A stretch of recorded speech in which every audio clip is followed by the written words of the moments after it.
Meu nome é Violeta. Eu costumava pensar que a pior parte de um casamento era o silêncio. Mas não, a pior parte é quando a mão do homem que você já chamou de marido deixa uma marca na sua bochecha bem ali na sala de estar, na frente de toda a família dele. E sua mãe ri como se fosse parte da diversão da noite. Eu fiquei parada lá, o sangue acumulando na minha boca, enquanto eles erguiam seus copos para brindar a um acordo bem-sucedido. O que eles não sabiam era que meu pai, um agente federal aposentado, estava bem do lado de fora da porta, e ele não veio sozinho. Você já foi machucado no meio da sua própria família? Compartilhe sua história nos comentários. Se você acha que essa é uma história que vale a pena ser contada, dê um like, inscreva-se e siga comigo pelo resto dessa jornada. Porque naquela noite, não foi um tapa que ecoou. Um império inteiro começou a rachar. Eu conheci Ryan pela primeira vez no hospital onde eu trabalhava. Ele entrou usando um terno azul marinho, uma gravata cinza clara e um sorriso gentil o suficiente para me desarmar. Sua mãe, Evelyn Brennan, tinha acabado de sair de uma cirurgia do coração, e eu era sua enfermeira designada para o quarto de recuperação dela naquele dia. Você é a que cantou para minha mãe dormir? Ryan perguntou, meio brincando, do lado de fora do quarto dela. Eu corei um pouco. Era uma melodia suave para ajudá-la a relaxar. Muitos pacientes idosos acham isso confortável.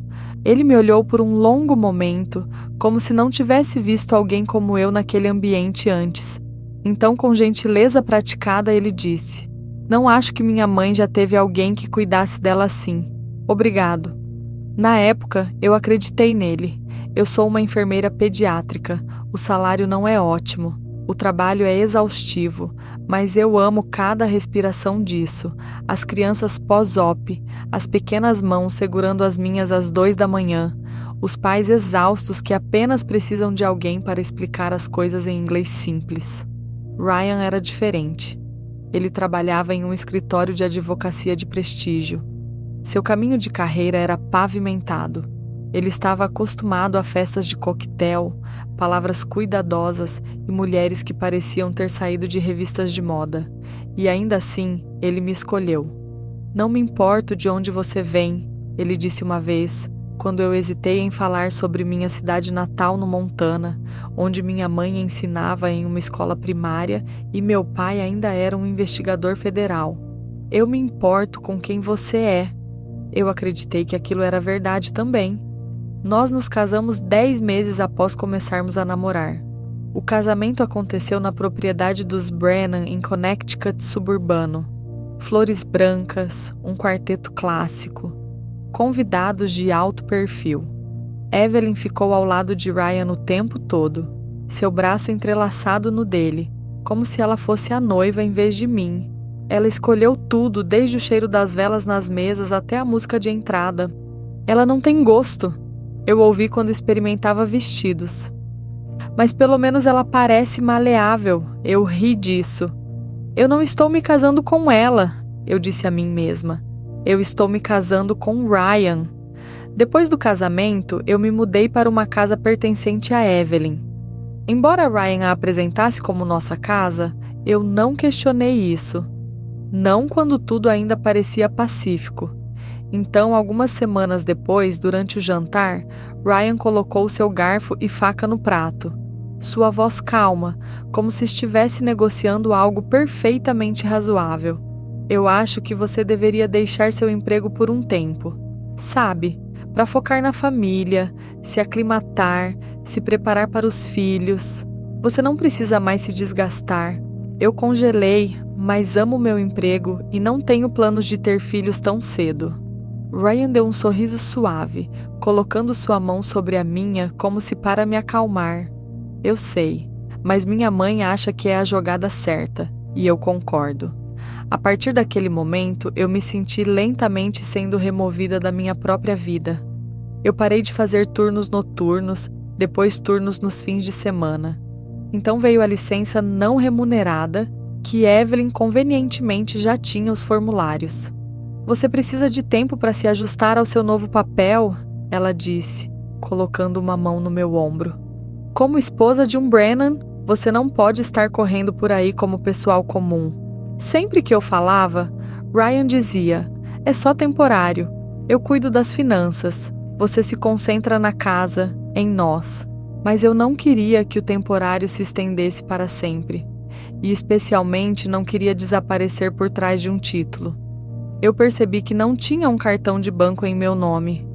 A conta conjunta, como sugerido pela minha sogra, era uma abordagem mais transparente e segura para uma família ideal. Meus gastos eram monitorados de perto. Cada item precisava de uma justificativa, desde o custo de um difusor de óleo essencial até um livro de receitas. Nós não precisamos de mais velas, Ryan disse. Minha mãe já enviou uma caixa. E eu não ousei mencionar que eu era alérgica ao cheiro ou que eu odiava as lílias brancas espalhadas pela casa. Elas me lembravam do funeral da minha avó. Eu aprendi a ficar quieta durante as refeições, a sentar perto da saída em encontros familiares, apenas em caso de precisar sair quando Evelyn começava a contar histórias sobre o legado dos Brennan, olhando para mim cada vez que enfatizava a palavra classe. O isolamento nem sempre precisa de força. Ele se insinua quando você começa a hesitar em ligar para seus pais, inseguro de como explicar por que você não tem tempo, espaço, autoestima. Eu não lembro quando comecei a pedir permissão para ir às compras do supermercado, ou quando parei de rir alto com medo de danificar a imagem, ou quando comecei a sussurrar para mim mesma. Talvez eu esteja pedindo demais.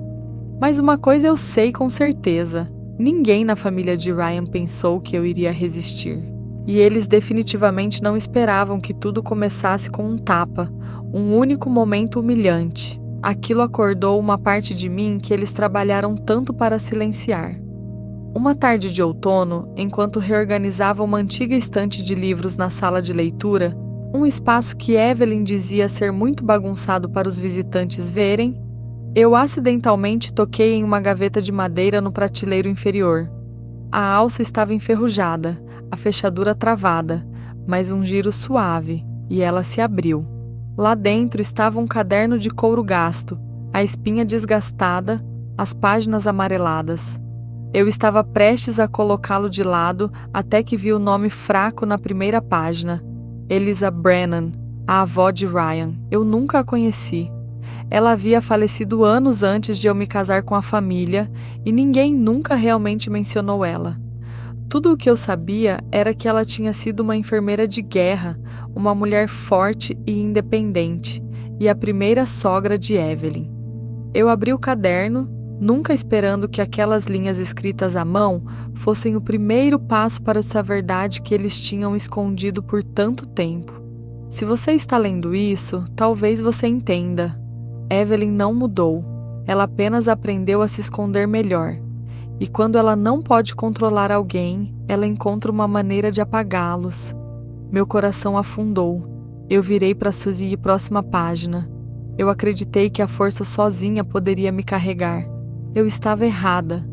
Mas até a força se desgasta quando você vive em uma casa onde cada decisão é torcida em um julgamento ruim. Eu me sentei no chão de madeira, o diário no meu colo. As páginas seguintes detalhavam como Avalin havia manipulado financeiramente a família por décadas, coagindo seu marido a assinar documentos sem ler, pressionando sua filha mais velha a desistir da faculdade para cuidar da casa. Tudo porque ela temia que a garota ofuscasse seu irmão. E de repente eu comecei a montar os fragmentos espalhados da minha própria vida. 2 meses atrás, quando eu sugeri voltar a trabalhar em meio período, Ryan disse: "Isso não é o momento certo, Violet. Eu estou no meio de negociações de novos investimentos para o fundo de caridade. Minha mãe quer que nós mantenhamos nossa imagem intacta." "O que você quer dizer?" eu perguntei. Ele deu de ombros como se fosse óbvio. "Eu quero dizer, se você voltar a trabalhar, você vai estar muito ocupada. Você não vai conseguir comparecer a eventos comunitários ou aparecer em angariações de fundos. Isso não se encaixa na estratégia Matsusil." Eu não disse nada, Mas naquela noite eu comecei a verificar os registros financeiros e encontrei empréstimos hipotecários no nome de Ryan vinculados ao endereço da casa onde Evelyn morava. A casa que ela sempre disse ser uma herança intocável. Eu não tinha acesso à nossa conta online, mas acidentalmente vi uma notificação no telefone de Ryan. Confirmação de transferência de ações. Evelyn Brennan para Ryan e Hannah Brennan. Meu nome não estava em lugar algum, nem uma única linha, nem uma única menção de Violet. No mesmo dia, meu telefone começou a apresentar problemas. Eu reconfigurei para ajudar a sincronizar nossos horários. Ryan explicou. Quando percebi que ligações de amigos antigos estavam indo direto para a caixa postal. Eu verifiquei meu e-mail. A maioria dos convites de reunião de classe, mensagens de amigos e ex-colegas tinham sido marcados como spam ou não existiam mais. Quando tentei enviar um e-mail para minha melhor amiga da faculdade, Alison, eu descobri que seu endereço havia sido bloqueado. Eu não quero que você se sinta sobrecarregada, Ryan disse quando eu o confrontei. Eu lembro de seus olhos naquela época. Nenhuma raiva, nenhuma crueldade, apenas a calma prática de um homem que pensava que controle era cuidado. Uma noite, eu ouvi Evelyn ao telefone no escritório. Sua voz era aguda, clara, embora ela não estivesse falando alto. Nós temos que garantir que ela não tenha acesso ao fundo. Tudo está sob o nome de Ryan e Hannah. A segurança financeira é a prioridade máxima. Não tem espaço para sentimentalismo em assuntos como este. Eu não tinha certeza de quem ela estava se referindo. Mas, no fundo, isso parecia uma sentença para mim. Eu voltei para o quarto e peguei o diário de Elisa novamente. Eu costumava pensar que se eu ficasse quieta, se eu aguentasse, eu seria aceita. Mas Evelyn não quer uma nora boa. Ela quer um público, alguém que fica quieto enquanto ela brilha. Naquela noite, eu sentei ao lado da janela do quarto, olhando para o imaculado jardim que Evelyn mantinha profissionalmente. Cada arbusto de rosa perfeitamente aparado, cada caminho alinhado com pedras, mas não uma única flor que eu tivesse escolhido. Eu não era permitida. Aquela casa nunca foi minha, e talvez eles nunca me viram como parte da família. Mas o que Evelyn não sabia era que eu ainda tinha pessoas e eu ainda tinha memória. A memória de ver o jogo de poder que eles estavam pintando. E um dia pintar por cima disso com cores da minha própria escolha. Eu comecei a me perguntar, estou vivendo em uma casa onde cada porta é pintada com promessas, mas trancada com controle? Ryan não era mais o homem que eu uma vez amei, mas ele não me bateu, não gritou, não me deixou como os maridos que eu ouvi em histórias de casamentos tóxicos. Em vez disso, Ryan usava uma arma diferente. Você realmente não entende o que eu preciso, Violet? Ele disse certa manhã, quando eu trouxe à tona o desejo de voltar a trabalhar em meio período no hospital. Eu estou carregando uma pilha de projetos preparando-me para negociar com o Conselho de Concessões. E você ainda quer trabalhar em turnos noturnos em pediatria? Eu não respondi de imediato. Eu apenas olhei para ele, tentando ouvir se havia algum cuidado por mim naquela pergunta ou se era apenas julgamento. Eu preciso de um parceiro, Violet, não de alguém se agarrando a um emprego mal pago apenas para provar seu próprio valor. Eu ouvi a palavra decepção em sua voz e algo pior, eu comecei a não acreditar nisso. Que se eu tentasse um pouco mais, se eu fosse um pouco menos teimosa, talvez as coisas poderiam voltar a ser como antes. Mas como elas eram quando eu ainda estava inteira? Agora eu era uma versão menor de mim, quieta, desbotada, constantemente se desculpando por coisas que não estavam erradas. Eu voltei para casa depois de visitar a antiga igreja da minha mãe, carregando um pano costurado à mão que ela deixara para trás. Um pequeno pedaço de cor creme com borda de renda e uma linha simples bordada. Onde quer que você esteja, esteja completamente lá. Minha mãe vivia de acordo com essa frase. Ela ensinou escola com dedicação tranquila, cuidou do meu pai após o derrame sem reclamação, e todos os invernos sentava-se pela janela consertando os botões do meu casaco à mão. Eu queria colocar o pano na mesinha de cabeceira, um detalhe pequeno, mas algo que ainda era meu em uma casa onde nada parecia mais pertencer a mim. 2 dias depois, ele sumiu. Eu levantei a toalha da mesa, verifiquei as gavetas, até perguntei à empregada. Ninguém sabia. Naquela noite, quando eu perguntei a Ryan, ele deu de ombros. Talvez sua mãe tenha mandado alguém trocar os móveis. Eu congelei. Trocar o quê? E eu entrei no quarto. A cama tinha sido trocada por uma estrutura moderna de metal preto. O toucador foi substituído por algo mais alto e brilhante. Os travesseiros, lençóis, lâmpadas de cabeceira, tapete, tudo diferente. Havia um cheiro estranho no ar. O spray de ambiente caro que Evelyn sempre usava em sua própria casa. Eu me virei para Ryan, mal reconhecendo o som vindo da minha própria boca. Quem deu sua mãe permissão para fazer isso? Violet! Ele me interrompeu. Você está exagerando. Ela pensou que seria uma surpresa agradável, um presente. Ela queria ajudar a renovar nosso espaço. Não foi com más intenções. Eu não disse mais nada. Eu apenas me sentei na beira da cama, olhando para o chão de madeira polida, sentindo como se eu tivesse perdido a última rota que me mantinha no lugar. O incidente do colar aconteceu alguns dias depois. Os Brennan promoveram um pequeno encontro, chamaram de noite familiar, embora fosse realmente uma chance para Evelyn exibir seu talento para preservar a tradição. Durante a festa, Hannah de repente franziu a testa e olhou para dentro do seu decote, então gritou: "O colar da vovó, ele sumiu!" Todos se viraram para ela. Ela revistou sua bolsa, verificou os assentos do sofá, então girou para me encarar. Você foi a última a ficar perto de mim quando tirei meu casaco. Eu fiquei paralisada. Do que você está falando? Ryan interveio. Vamos ficar calmos. Provavelmente ele apenas caiu em algum lugar. Não pode ser, Evelyn disse rispidamente. Esse é o único pedaço que ainda temos da vovó.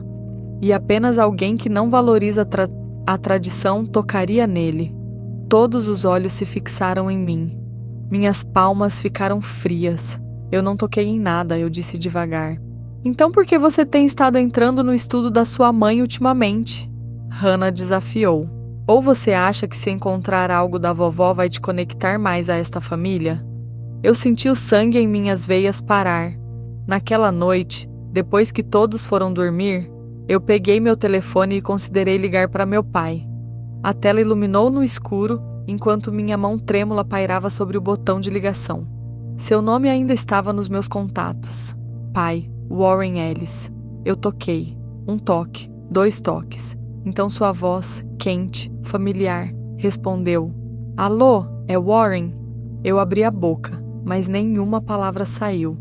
Apenas o peso na minha garganta. Eu desliguei. Na mesma noite, eu entrei no e-mail para responder ao fornecedor de serviços. Uma das poucas responsabilidades que eu ainda era permitida gerir. Uma mensagem de aviso apareceu. Sua conta foi acessada de um dispositivo desconhecido em uma localização diferente. Se isso não foi você, por favor, resete sua senha imediatamente. Eu cliquei para ver os detalhes. O histórico de login mostrava um endereço IP do escritório de advocacia onde Ryan trabalhava. Ele havia acessado minha conta bancária privada, a que eu havia aberto antes de nos casarmos. Eu saí para o Silsai para a sala de estar, onde Ryan estava lendo documentos. Você acessou minha conta bancária. Sim, não se preocupe, só consolidando as finanças. Facilita as coisas. Somos casados, Violet. Aquilo não era uma conta conjunta, aquilo era meu antes do casamento. Ryan colocou os papéis de lado e me olhou como se eu fosse uma criança que não entende matemática básica. Não comece com essa coisa de precisar do seu próprio espaço de novo. Isso é uma família. Você é parte de um sistema. Não me faça duvidar da sua vontade de compartilhar. E naquela noite, pela primeira vez em meses, eu voltei a um antigo hábito. Eu comecei a escrever tudo. Cada palavra, cada expressão, cada vez que eu era tolda que eu era sensível demais. Eu ainda não sabia o que faria com tudo aquilo, mas eu sabia uma coisa: a memória ainda era minha, e eles ainda não tinham descoberto como apagá-la. Eu comecei a me acordar mais cedo, não para fazer o café da manhã para Ryan e não para manter a imagem de uma boa esposa como Evelyn sempre aconselhava, mas para reaprender a viver como um ser humano independente. Em silêncio, eu me inscrevi em um curso de treinamento de emergência médica todas as segundas e sextas-feiras de manhã, em um centro de treinamento nos subúrbios de Stanford. Sob o rótulo de habilidades avançadas para enfermeiras em pausa de carreira, o curso atraiu várias mulheres como eu. Aquelas que haviam se afastado para o casamento e agora davam passos hesitantes para voltar a serem elas mesmas. Eu não contei a Ryan. Eu configurava o alarme para 5 da manhã, me preparava no escuro e pegava o caminho dos fundos atrás do jardim. Cada manhã que eu entrava naquela sala de aula, eu me sentia como se finalmente pudesse respirar em um espaço onde ninguém se importava se eu usava uma aliança ou se já tinha sido chamada de sensível demais. Apenas pessoas reais e habilidades reais importavam. Na segunda semana, um folheto bem organizado em um quadro de avisos no corredor chamou minha atenção. Em um fundo branco impresso em letras azuis simples, você acha que suas finanças não estão mais sob seu controle? Junte-se à nossa consulta privada gratuita todas as quartas-feiras, completamente confidencial. Eu guardei o folheto na minha bolsa sem pensar muito sobre ele. Mas naquela noite, eu o abri e li cada linha como se tivesse sido escrito para mim.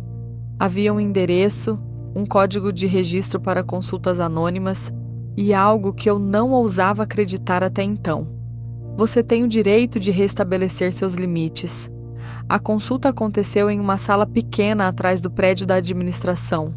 Cadeiras de tecido simples, luzes amarelas quentes e sem etiquetas de nome em ninguém, exceto uma pessoa. Eu reconheci ela no momento em que a porta se abriu. Tessa, eu disse de forma impulsiva. A mulher se virou, congelou por um momento, então sorriu amplamente. Violet Camden, é realmente você? Tessa Clark, uma das antigas estudantes do meu pai na academia jurídica. Eu a conheci algumas vezes em jantares de família. Na época, ela era uma estudante de direito diligente, sempre perguntando ao meu pai sobre arquivos de casos civis sensíveis. Agora, ela era uma advogada e uma das principais especialistas em proteger mulheres de controle financeiro dentro do casamento. Eu não pensei que você se lembraria de mim, eu disse um pouco envergonhada. Tessa inclinou a cabeça. Seu pai me inspirou. Ele falava sobre você o tempo todo, mas eu não esperava encontrá-la aqui. Eu não esperava precisar estar aqui. Tessa não perguntou mais. Ela serviu água, entregou um pacote em branco e disse suavemente: "Então vamos começar com o que sentiu que estava errado." Eu comecei a escrever cronologias, mudanças pequenas, mas completas na vida diária. Vezes quando eu não conseguia mais escolher minhas próprias refeições, meu cadeira favorita na casa ou até acesso ao meu e-mail pessoal. Tessa leu, assentindo, ocasionalmente fazendo anotações. Quando eu expliquei o incidente da minha conta bancária privada sendo acessada, seus olhos se estreitaram. Você salvou o e-mail de alerta? Sim, eu imprimi também. Eu puxei um conjunto fino de papéis da minha bolsa, todos claramente marcados com data e hora. Tessa folheou-os, quieta por um momento, então disse: "Violet, isso é controle financeiro de alto nível. Se você estiver pronta, eu quero ajudá-la." Eu hesitei. O que se? Eu já tenho provas suficientes. Você não precisa de mais. Você precisa começar. Tessa olhou nos meus olhos. Se você tem fotos, gravações ou quaisquer documentos mostrando coerção, pressão ou falsificação, podemos construir um caso. Eu assenti devagar. Pela primeira vez em um longo tempo, eu não me senti fraca por contar a verdade. A partir daquele dia, eu comecei a documentar tudo. Eu instalei um aplicativo de gravação escondido no meu telefone escondido sob a forro da minha bolsa. Eu tirei fotos de textos de Ryan sempre que eu não respondia dentro de 10 minutos.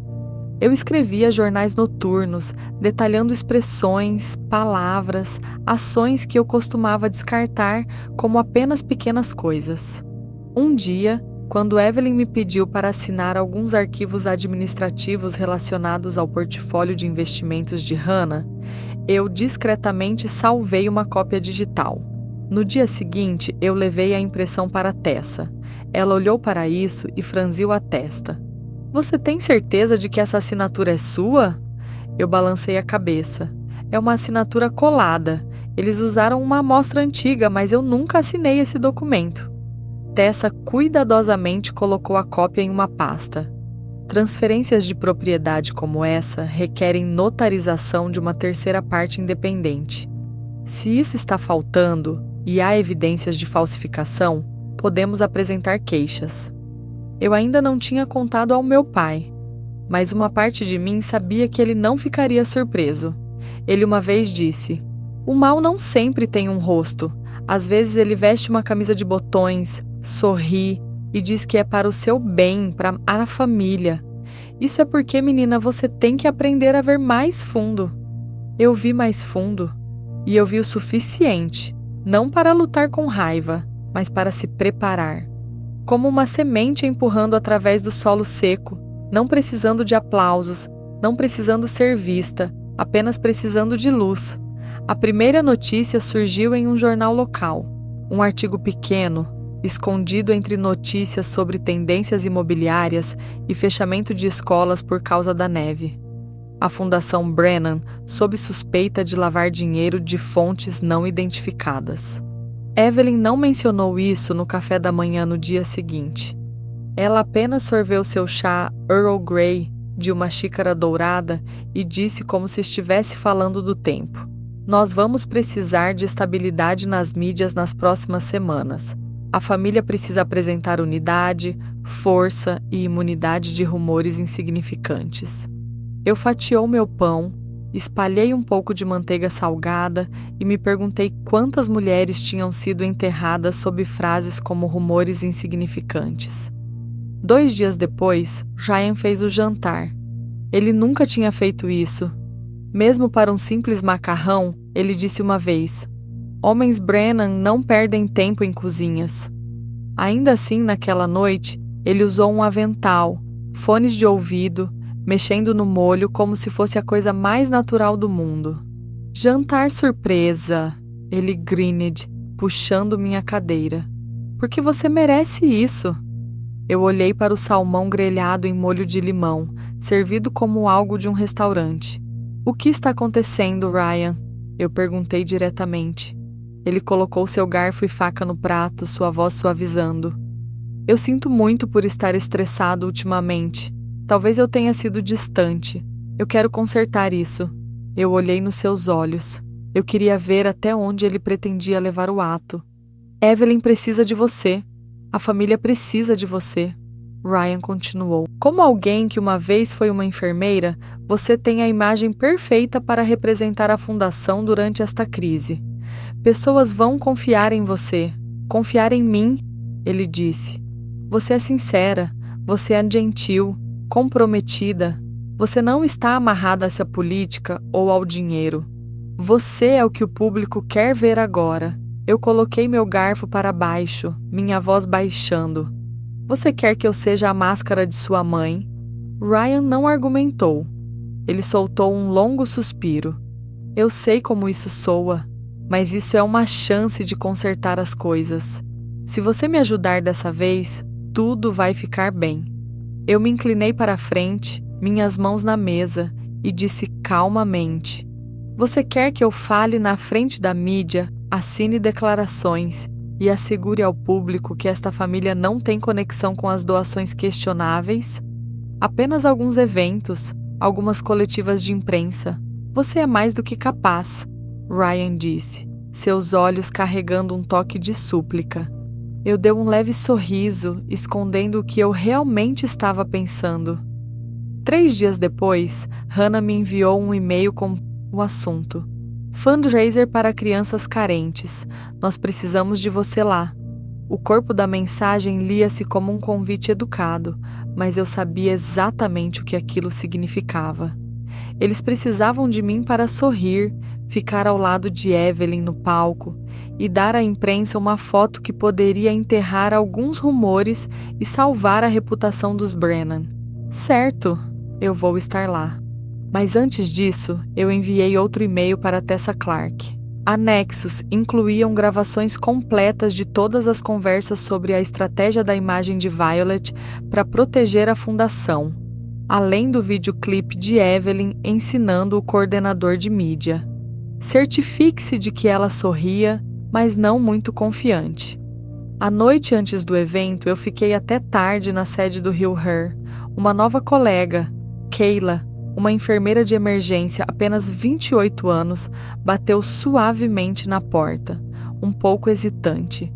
Miss Violet, eu só queria dizer obrigada.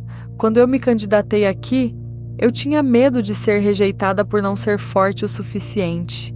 Eu olhei para ela. Um hematoma roxo ainda persistia em seu pulso. Isso era a mesma jovem mulher que não conseguia fazer contato visual durante sua primeira sessão de aconselhamento. E agora, ela disse, agora eu acho que talvez eu não sou forte ainda, mas pelo menos eu não tenho mais medo de ser fraca. Eu não disse nada. Eu andei até o pequeno estante no canto do meu escritório e puxei uma caixa de madeira fina. Dentro havia 12 cartas manuscritas, cada uma mensagem de uma mulher que havia saído de algo tóxico e queria passar esperança adiante. Eu entreguei uma a Kayla. Leve-a. Você não precisa lê-la agora. Só saiba que você não está sozinha. Eu fiquei naquela sala por um longo tempo depois que Kayla foi embora. A brisa de outono escorregou pela fresta da janela e meu pano de mãe flutuou levemente como se acenando. Eu coloquei minha mão sobre a costura antiga e sussurrei em meu coração. Eu estou bem agora, mãe. E pela primeira vez, eu verdadeiramente acreditei nisso. Não porque eu sou mais forte do que qualquer um, mas porque eu não me neguei a chance de começar de novo, mesmo que isso viesse tarde. Talvez todos nós conhecemos uma Violette em nossas vidas, uma mulher que suportou em silêncio, então lentamente reclame-se através de destroços não nomeados. Minha história não é uma acusação, é um sino suave tocando, lembrando-nos de que às vezes o que precisamos mais não é uma mão forte para nos puxar para fora, mas um aceno silencioso que diz: você merece mais do que isso. E você? Você já encontrou alguém como Violet? Ou talvez você está andando por esse caminho através de relacionamentos emaranhados e palavras que fazem você questionar seu valor? Compartilhe seus pensamentos nos comentários. Quem sabe, suas palavras podem ser a luz que alguém está buscando na escuridão. E se você quer continuar seguindo essas histórias verdadeiras de resistência tranquila, renascimento poderoso e vida retomada em seus próprios termos, certifique-se de se inscrever para nunca perder outro percurso.